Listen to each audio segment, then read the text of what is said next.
You may want to hold off on working on your spring garden for a bit. You see, a freeze warning is in effect tonight. Lows are expected between the upper 20s and lower 30s.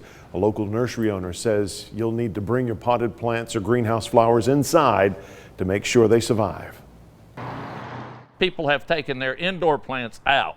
A lot of people will do that first time when it gets warm, put them out on a porch or somewhere. They need to get them back inside. They're not going to survive outside tonight and look like something. They're going to be severely damaged from cold weather. They don't belong outside in 30-degree weather.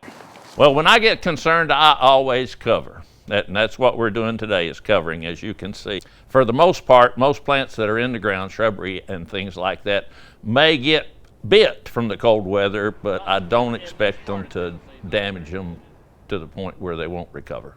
But if you've gone to the greenhouse somewhere and bought a tomato plant or a geranium or some other soft annual that you might have planted, you're either going to need to cover it or take it back inside. It's going to be too cold for it outside.